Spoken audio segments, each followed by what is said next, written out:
Hello ladies and gentlemen, welcome back to Frog of Wargaming. Today I'm happy to announce a brand new speed painting tutorial series I'll be doing on the channel. It's called Slay the Gray. Let's hop right into it. There are 1,000,001 different painting tutorials already out there, so what's the point of Slay the Gray? Allow me to explain. Will this series teach you how to win a golden demon? Nope. But my goal with these videos is to help give you the confidence and the know-how to quickly paint up your soul-crushingly large and ever-growing pile of shame to a standard you'll actually be proud of. With that in mind, let's hop to it. Today we're going to paint up an orc boy. Now if you're an orc player, you probably have 40 of these rascally boys at a bare minimum. With so many to paint, we can't afford to spend hours on each model, especially when most of them are going to get alpha striked by your opponent. Look how they massacred my boy. Starting from the sprue, I clipped off the pieces to build this little sweetheart.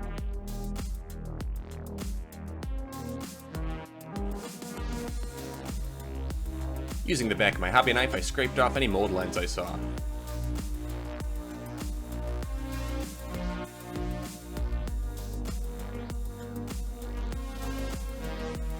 Then I glued them up with some plastic cement.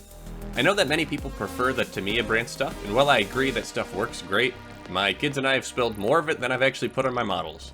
Citadel's product is Josh-proof and isn't actually too expensive, by GW standards.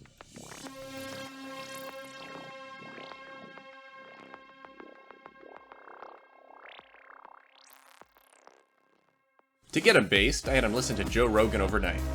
Now that he won't shut up about Brazilian Jiu-Jitsu, it's time to sand him up. This is my personal basing blend. You are going to see it a lot on this channel. I use it on everything.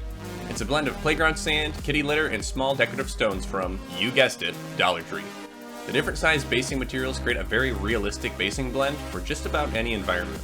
To apply the basing blend, just squeeze a little PVA glue onto the palette, grab a cheap brush, and paint it onto the base. Then just swirl the model around in the basing blend, tap off the loose bits, and run your finger around the edge for a nice, clean base rim. If you got any glue or sand on the model, simply grab a toothpick and rub away those pesky areas. Typically, I prime my models in batches with Krylon Black Spray-On Primer.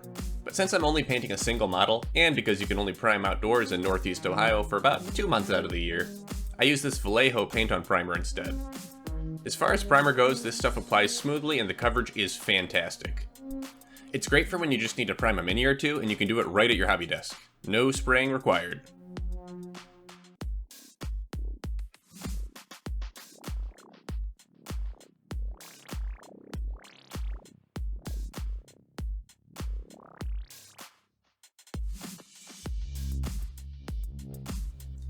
To prepare our boy for some speed paints, we'll have to apply some undershading. To do this, simply grab a junk brush and heavily dry brush gray paint all over the mini.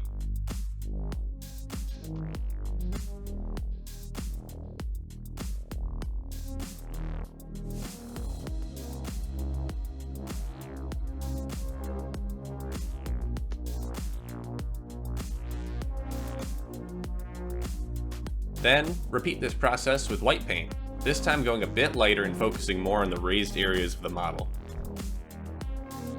Now why undershade at all when we're just going to paint over it anyways? Well, for regular acrylic paints, I concur that you absolutely should skip this step. But for speed and contrast paints, which are specifically designed to be translucent, the undershading will create instant highlights and shadows. When we paint the mini, it'll really pop. This is known as the slap chop technique for model painting, and while the Grobnars will inevitably condemn me for saying this, I'm a big fan of it. This method makes for high contrast, eye-catching paint jobs that, with a little bit of acrylic paint touch-ups at the end, result in quick, easy, kick-ass paint jobs. Now, I don't want to bore you, which is why I deliberately messed up the focus on this shot of me drilling out my gun barrel. No, but seriously, drill out your barrels. I just used a simple pin vise. I think I got it for $8 on Amazon, and you score it with a hobby knife, drill it out, bada bing, bada boom, daka daka daka.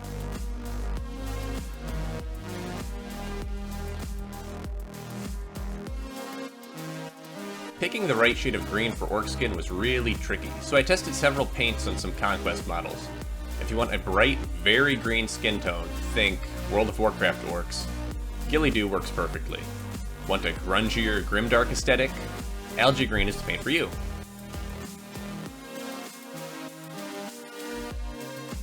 Is the Hulk your favorite superhero? Vallejo Lime Green with Biotan Green Wash makes for a super bright radioactive green. For my orcs, I went with Charming Chartreuse, which is a yellow green that I find to be more of a natural skin tone. With our green selected, I quickly painted up all the flesh areas. Look at the instant depth created on the muscles.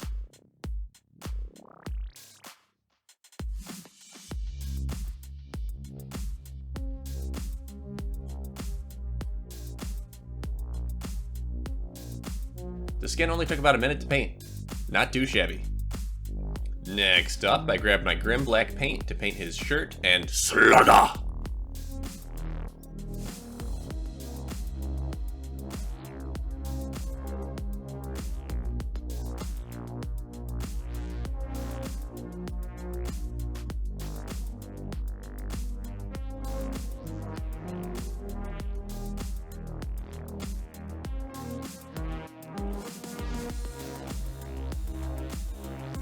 Hardened Leather is a personal favorite speed paint of mine. It's the perfect medium brown to paint our boys' leather straps, bags, and boots. Look at him! His wee little boots.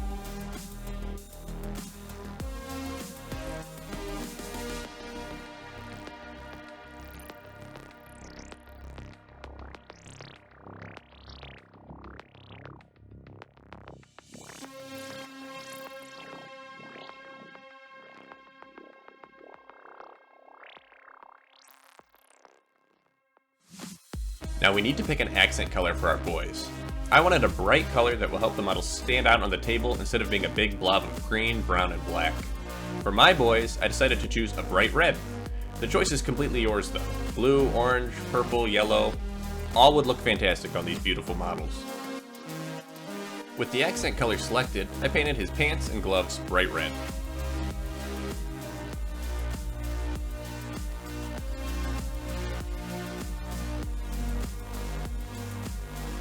Next, I used palette bones on any skulls and teeth. Now this is a very thin paint, even by speed paint standards. If too much gray is still showing through after applying it, just paint them white, but then apply the palette bone again. Now it's time to give the base some love. I want my boys to be on sandy wasteland bases, so I painted the base with 2 coats of khaki craft paint. With that done, now we can move on to the metallics.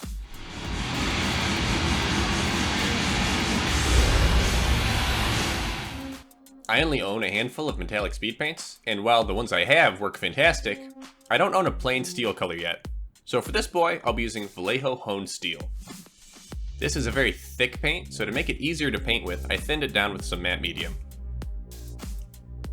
I use roughly a 1:1 ratio when thinning my metallics. This is a great way to help make your metallic paints easier to work with, and it helps prevent the metallics from destroying your brushes. I used the honed steel on most of the metallic areas of the Mini, including his boots, gun, and chopper.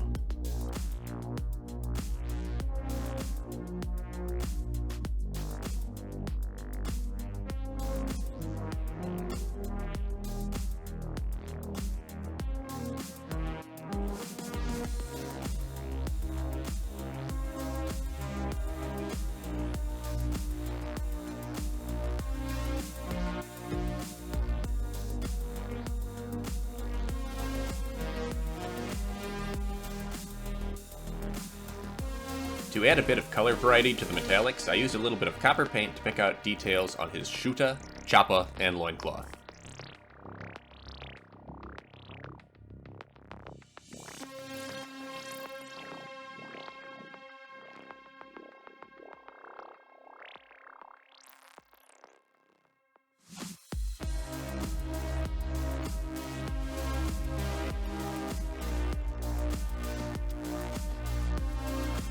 Then I used Retributor armor to paint the earrings and spiked gloves.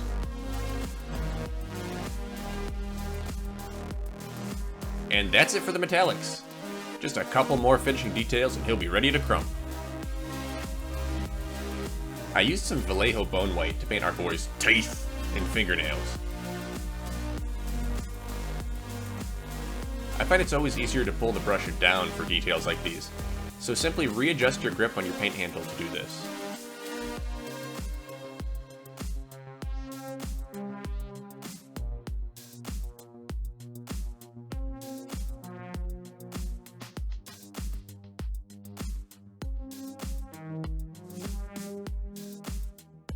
Lastly, I got a tiny bit of blood red on my brush and carefully painted our boys one good eye.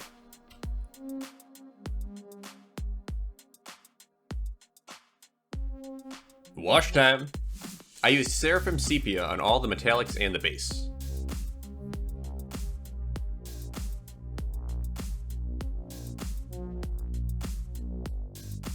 Then I dry brushed the base with Ivory Craft paint. Ta-da! That's my recipe for sandy bases. It's quick, cheap, easy, and kick-ass. Hey, that should be my motto. If you think the metallics are looking a bit flat, you can do some easy highlighting with a quick silver dry brush all over them. But you could skip this step if you want.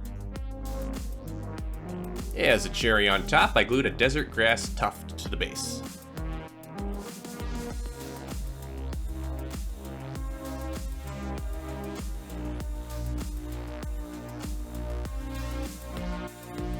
And to finish him up for good, I painted a clean black rim around the base. Well, kinda clean. And he's done. Quick and dirty. This process works great for batch painting too. I typically paint up about 5 boys at a time this way, and that seems to be a good sweet spot. To avoid having a bunch of identical models, especially with the new Monopose Boys kit, simply shuffle which parts of the mini get painted which color. Paint some boys with red shirts and black pants, black shirts and brown pants, you get the idea. You can also introduce new colors that match the similar tones, like different shades of brown, grays, different reds, stuff like that. This will leave you with a horde of unique models that will still look like one cohesive army. And that's it for today's episode. This was my first time ever doing a model painting tutorial, and let me tell you, it is trickier than it looks. I already made a handful of learning mistakes during the filming of this video, but with feedback and practice, I hope to turn this into a series that's both helpful and entertaining. If you enjoyed the video, please like it and subscribe to my YouTube channel. Please leave a comment with any feedback you have, and if you want to be a super fan, you should join the Frog of Wargaming Discord. We have weekly hobby hangouts, and it's just a generally cool place to talk about games and show off your work. The link is in the description. That's all for now. I'll see you soon.